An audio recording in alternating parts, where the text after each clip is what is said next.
दोस्तों क्लास 10 का जो विज्ञान का पेपर होने वाला है उसका वायरल पेपर मैं लेकर आप लोगों के लिए आ चुका हूँ।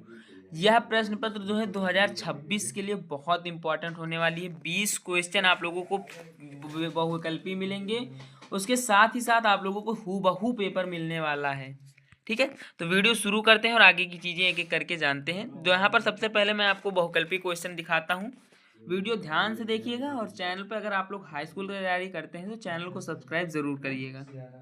किसी माध्यम का अपवर्तनांक म्यू है और इसमें प्रकाश का वेग c हो तो कि स्थिरांक क्या होगा। तो स्थिरांक आप लोगों का क्या होगा, you see mu C is equal to स्थिरांक। इसका यही सही आंसर ये हो जाएगा विकल्प। ठीक है, क्वेश्चन नंबर 2 है आंख नाक गला का विशेष जो चिकित्सक द्वारा उपयोग में लाया जाने वाला दर्पण है। आंख नाक गला ईएनटी के चिकित्सक द्वारा उपयोग में लाया जाने वाला जो दर्पण होता है वो कौन सा होता है। तो उसके द्वारा उपयोग में लाया जाने वाला दर्पण अवतल दर्पण होता है। ठीक है, क्वेश्चन नंबर 3 है फोकस दूरी 10 सेंटीमीटर के अवतल दर्पण द्वारा उत्पन्न आवर्धन धनात्मक होगा यदि वस्तु दूरी का मान 10 सेंटीमीटर से अधिक हो, 20 सेंटीमीटर से अधिक हो, 10 सेंटीमीटर से कम हो या इनमें से कोई नहीं।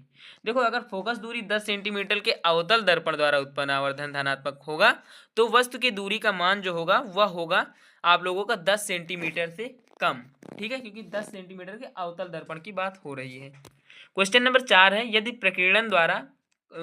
प्रकीर्णन करने वाले कणों का साइज बहुत अधिक है तो प्रकीर्णित प्रकाश होगा श्वेत, पीला, हरा या लाल। अगर प्रकीर्णन करने वाले कणों का साइज बहुत अधिक है तो प्रकीर्णित प्रकाश जो होगा वो श्वेत होगा। ठीक है, इस चीज को याद रखना। क्वेश्चन नंबर 5 है 20 ओम, 5 ओम और 4 ओम के प्रतिरोध समांतर क्रम में जोड़े जाएं तो संयुक्त प्रतिरोध क्या होगा।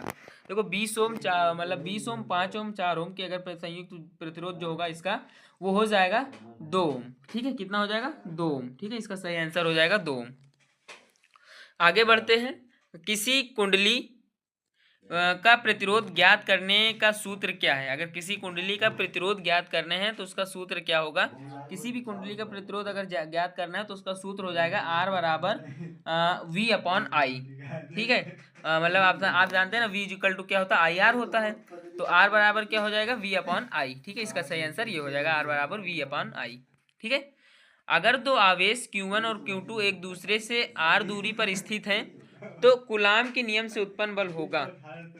ठीक है, अगर दो आवेश Q1 और Q2 एक दूसरे से R दूरी पर स्थित हैं तो इसके जो कूलाम का नियम होगा F बराबर के Q1 Q2 upon R square. अब यहाँ पे F क्या है, F हो जाएगा आप लोगों का बल। K एक नियतांक है। ठीक है, Q1 Q2 जो है यहाँ पर दो आवेश हैं, दो आवेश होते हैं और R क्या है, R तो आप जानते हैं कि R दूरी है, साफ साफ इसमें क्वेश्चन में दिया गया तो R दूरी हो जाएगा आपका। ठीक है, अब यहाँ से आप लोगों के कौन सा धातु कमरे के तापमान पर तरल अवस्था में पाया जाता है। तो अगर धातु के बारे में बात होगी तो पारा हो जाएगा और अधातु के बारे में बात होगी तो ब्रोमीन हो जाएगा। ठीक है, इस वर्ड का ध्यान रखना क्योंकि क्वेश्चन जो है घुमा के पूछ सकता है। अगर अधातु कह देगा तो फिर आपका ब्रोमीन ही सही होगा, लेकिन बहुत से लोग क्या करते हैं क्योंकि पारा आप जानते हैं हमेशा तरल रहता है तो इसलिए ये धातु, अगर धातु बोलेगा तो पारा सही होगा, अधातु बोलेगा तो ब्रोमीन सही होगा। ठीक है, अब क्रियाशील CO डबल बॉन्ड को कहते हैं। अब क्रियाशील जो समूह होता है CO डबल बॉन्ड को क्या कहते हैं। तो इसका सही आंसर क्या होगा, इसका सही आंसर होगा कार्बोनिल समूह। ठीक है, कार्बोनिल समूह। कार्बन यौगिकों की संख्या लगभग कितनी है, कार्बन यौगिकों की संख्या जो है लगभग वो कितनी है। तो ये सही होगा 4 मिलियन है। ठीक, कार्बन यौगिक की लगभग संख्या 4 मिलियन के आसपास मानी जाती है।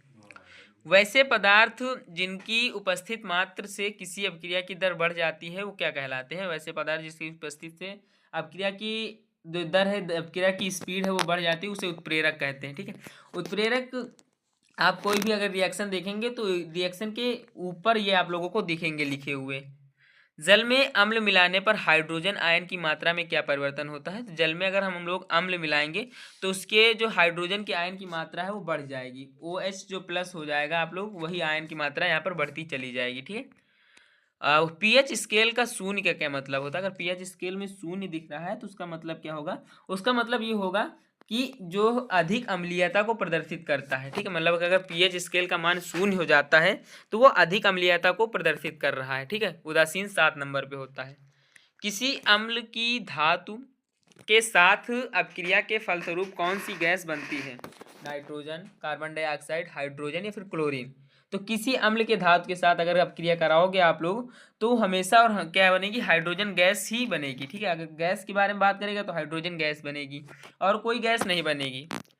अब यहाँ पर आप लोगों के शुरू होते हैं छः नंबर 6 क्वेश्चन। और जैसे कि कौन सा ऊतक जल तथा घुलनशील लवण को मूल रूप से पत्तियों तक पहुँचाती है?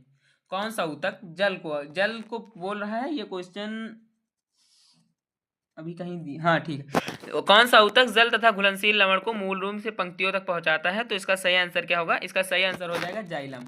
जाइलम जल को ले जाता है और फ्लोएम जो होता है खाद्य पदार्थ को लेकर जाती है। ठीक है, और यह बात करें अगर यह जीव भोजन को विघटन करके अपने शरीर के बाहर करते हैं तो उन जीवों को क्या कहते हैं? तो जो जीव भोजन का विघटन करके अपने शरीर से बाहर करते हैं उन जीवों को कहते हैं, इनमें ऑप्शन ही नहीं है जो चीज उसको कहते हैं। ठीक है, प्रकाश संश्लेषण में प्रकाश ऊर्जा रूपांतरित होती है। प्रकाश संश्लेषण में प्रकाश की ऊर्जा किससे रूपांतरित होती है? तो इसका सही आंसर क्या होगा? इसका सही आंसर हो जाएगा आप लोगों का रासायनिक ऊर्जा में। ठीक है, क्वेश्चन नंबर 18 है। क्वेश्चन नंबर 18 है, उच्च स्तर के जीवों में विकसित तंत्रिका तंत्र होता है जिसमें होता है। ठीक है, उच्च स्तर के जीवों में विकसित तंत्रिका तंत्र होता है जिसमें होता है, क्या होता है? मस्तिष्क, स्पाइनल कॉर्ड, तंत्रिकाएं या इनमें से सभी। देखो 18 नंबर क्वेश्चन का सही आंसर क्या होगा? इनमें से सभी। मस्तिष्क भी तंत्रिका तंत्र के लिए बहुत अच्छी है, मतलब बहुत जरूरी है। स्पाइनल कॉर्ड भी जरूरी, रीढ़ की हड्डी भी। तंत्रिकाएं ही जो है एक हर पॉइंट पर होती हैं जिससे माइंड को उस चीज का अनुभव होता है। ठीक है, तो यानी कि इनमें से सभी चीजें इंपॉर्टेंट हैं। सूर्य की पराबैंगनी किरणें मनुष्य में कौन सी बीमारी उत्पन्न कर सकती है? तो सूर्य की पराबैंगनी किरणें त्वचा का कैंसर उत्पन्न कर सकती है, क्योंकि हार्ड लेवल का विटामिन डी आपके शरीर में पहुंचेगा तो फिर कैंसर हो सकता है। ठीक है, अब यहाँ से क्या है, यहाँ से आपके 2 नंबर के क्वेश्चन शुरू होंगे, 3 नंबर के क्वेश्चन शुरू होंगे। इन क्वेश्चनों को मैंने क्या किया है, जैसे अब यहाँ पे क्वेश्चन में बता देता हूँ। मान लीजिए किसी वैद्युत अवयव के 2 सिरों के बीच विभवांतर को उसके पूर्व के विभवांतर की तुलना में घटाकर आधा कर देने पर भी उसका प्रतिरोध नियत रहता है, तब अवयव जो है होने वाले विद्युत धारा में क्या परिवर्तन होगा? तो इसको मैंने आप लोगों के लिए पीडीएफ को आसान बनाने के लिए नीचे क्वेश्चन के साथ आंसर को जोड़ते हुए चला हूँ। ठीक है, तो यहाँ पर जैसे अगर मैं सिंपली बताऊं कि यदि किसी वैद्युत अवयव के सिरों के बीच, ठीक है, तो यहाँ पर क्या होगा, यदि किसी वैद्युत अवयव के सिरों के बीच विभवांतर आधा कर दिया जाए तो प्रतिरोध नियत रहे तो धारा में क्या परिवर्तन होगा? आपको पता है ओम के नियम के अनुसार क्या होता है? V equal to I R होता है। ठीक है, I equal to V upon R हो जाएगा। तो यदि विभवांतर आधा कर दिया जाए यानी कि V आधा कर दिया जाए, R स्थित रहे तो धारा क्या होगी? धारा भी आधी हो जाएगी। ठीक है, क्वेश्चन नंबर 2 है हमारा, किसी वैद्युत बल्ब का जो तंतु में 0.25 एम्पियर धारा 20 मिनट तक प्रवाहित होती है तो प्रवाहित आवेश ज्ञात करना है। धारा कितनी है? धारा I इक्वल टू 0.25 है, टाइम कितना लगा? 20 मिनट। अब एम्पियर में है तो इसको हम सेकंड में कन्वर्ट करेंगे 20 मिनट को, तो 1200 सेकंड हो जाएगा।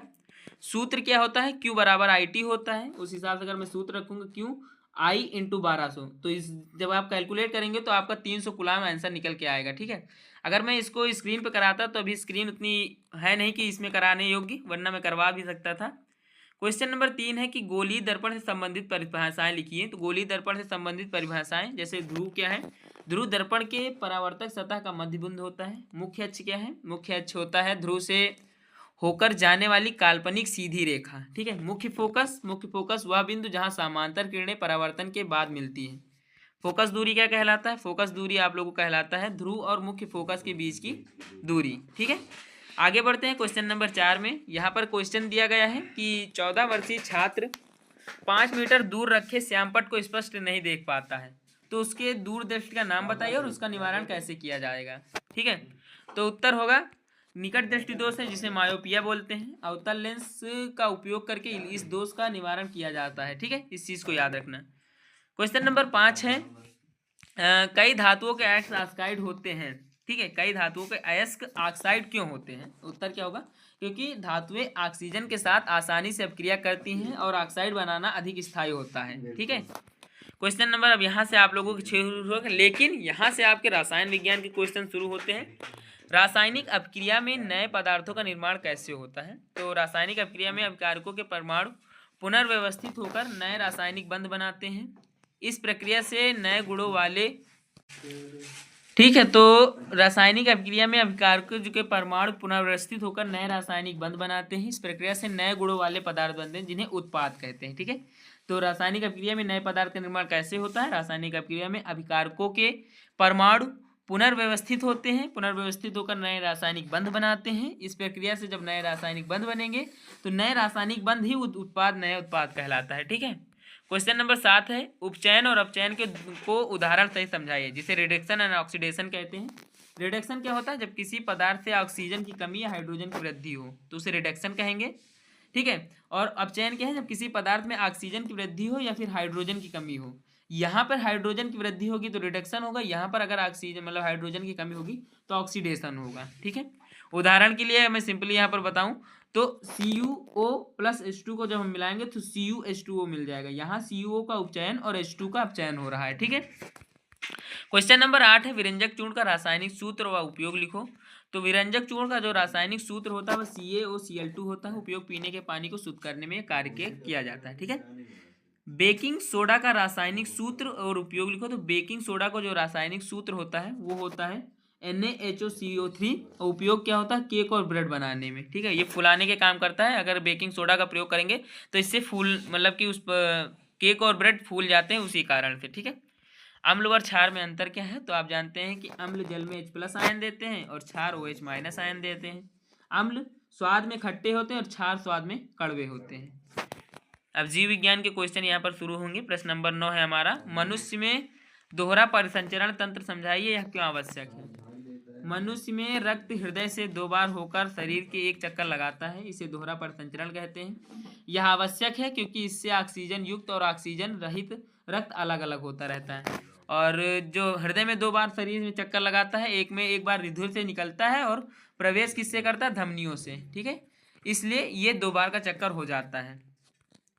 प्रश्न नंबर 10 है, स्त्रियों में फैलोपियन ट्यूब को बांध देने से कौन सी क्रिया प्रभावित होती है?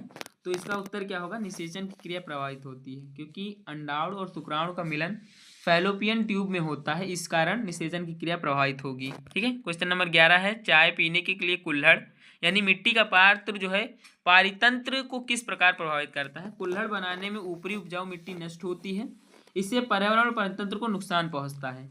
ठीक है।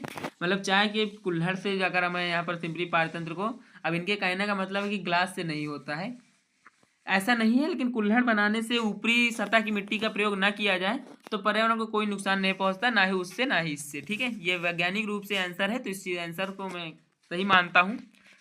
क्वेश्चन नंबर 12 है कि एक कोशिकी जीवों में पाई जाने वाली प्रजनन विधियां लिखिए, जैसे हाइड्रा में मुकुलन समझाइए।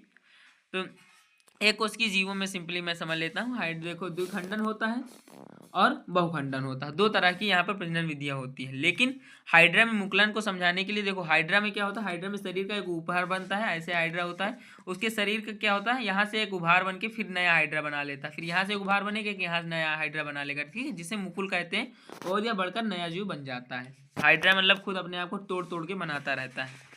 क्वेश्चन नंबर 13 है, अपमार्जक क्या होते हैं? पारितंत्र में इनकी क्या भूमिका होती है? अपमार्जक वे जीव होते हैं जो मृत पौधों और जीवों को विघटित करते हैं। ये पोषक तत्वों को पुनः मिट्टी में लौटाकर परितंत्र को सुरक्षित करते हैं, संतुलित करते हैं। जैसे बहुत से ऐसे हैं, केचुआ वगैरह भी आते हैं इसी में। तो यहाँ पर हमारा यह पेपर सॉल्यूशन कंप्लीट होता है।